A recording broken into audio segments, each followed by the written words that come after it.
Во Источна Украина беше одржан погребот на проминентниот сепаратистички командант Алексеј Мозговои, кој загина во мистериозен напад на 23 мај.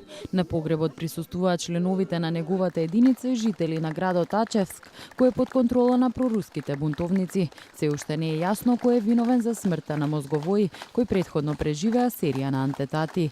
Во јавноста се слуша информации дека тој не се согласувал со лидерството во Луганск, кое пак смета дека Киев е одговорен за неговото убиство.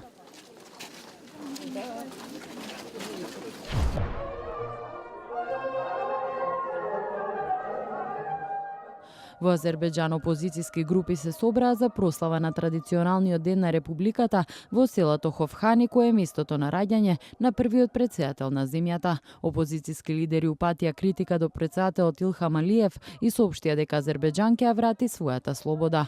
Во последните месеци во Азербејџан беа уапсени неколку опозицијски активисти, дисиденти и новинари, што најдена осуда од Западот.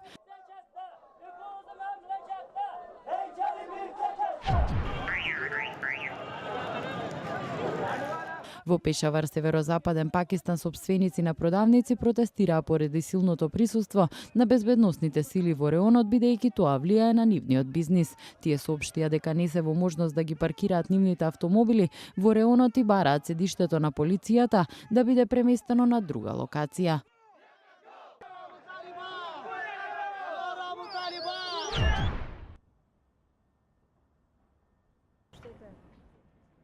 Во главниот град на Казахстан имаше мали демонстрации поради масовната смрт на антилопите саига во земјата кои се во изумирање.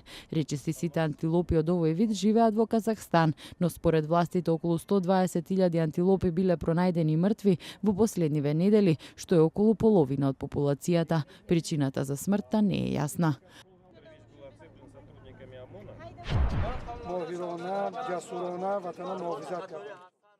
Во Таџикистан околу 120 нови регрути кои ќе работат во граничните служби се заколнаа на функцијата на церемонијата во Душанбе, при која се одбележа 21 година од воспоставување на службата. На регрутите им се обрати командатот на нивната единица. Руските сили ја чуваа границата на Таџикистан со Авганистан, долга 1400 километри до 2005 година.